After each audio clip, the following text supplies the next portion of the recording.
కేరళలోని అనంత పద్మనాభస్వామి ఆలయం అంతులేని సంపదతో వార్తలు నిలుస్తోంది. ఆలయంలోని 6 నేలమాళిగలలో ఇప్పటికే 5 నేలమాళిగలు తెరిచారు. అందులో సుమారు 5 లక్షల కోట్ల ఆస్తుల వరకు కనుగొన్నట్లు వార్తలొచ్చాయి.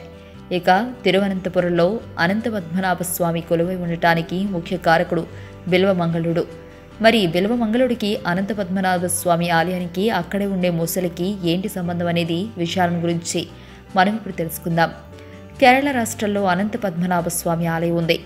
బిల్వమంగళుడు అనే భక్తుడి కారణంగానే ఆ స్వామివారు ఇక్కడ వెలసారని పురాణం. అయితే కేరళ రాష్ట్రంలో కాసర్గోడ్ జిల్లాలోని అనంతపురం సరోవరం మందిరం ఉంది. ఈ ఆలయం చుట్టూ సరస్సులతో 2 ఎకరాల స్థలం ఉంది. అతి పురాతన ఆలయంలో ఈ ఆలయం కూడా ఒకటిగా చెబుతారు. ఈ ఆలయ పురాణానికి వస్తే పూర్వం బిల్వమంగళుడు అనే భక్తుడు ఇక్కడ తపస్సు చేస్తుండగా అతడి భక్తికి మెచ్చిన స్వామివారు బాలుని రూపంలో వచ్చాడు.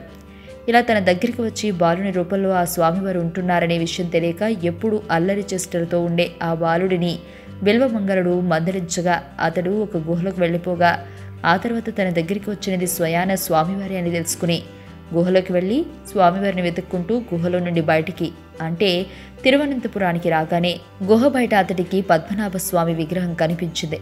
అప్పటి నుండి కూడా ఆ గుహకి ఇరువైపులా ఉన్న క్షేత్రాలకి అనంతపురం అనేది పేరు వచ్చింది. ఇక ఈ ఆలయం విషయానికి వస్తే ఒక శాకాహార మొసలి సేవించడం రక్షించడం జరుగుతూ అందరినీ ఆశ్చర్యానికి గురిచేస్తుంది. ఇక్కడి కొలనులో ఉన్న ఈ మొసలి ఏ జీవికి కూడా ఎలాంటి హాని అనేది చేయదు. ఇది కేవలం స్వామివారికి బియ్యంతో స్వామివారికి చేసే పాయసం లాంటిది మాత్రమే తింటుందట. ఈ ఆలయ పూజారులు మధ్యాహ్న సమయంలో పూజలు అయిపోయిన తర్వాత ఆ ముసలికి ప్రసాదాన్ని ఇస్తారు. ఒకసారి ఒక బ్రిటిష్ అధికారి ఇక్కడ ముసలిని చంపగా అతడు కొన్ని రోజుల తర్వాత పాము కాటికి గురై చనిపోయాడట. ఇక్కడ కొన్ని వందల సంవత్సరాల నుండి ముసలి అనేది ఉంటుంది. అయితే ఒకసారి ఒక ముసలి మాత్రమే ఇక్కడ కనిపించడం విశేషం.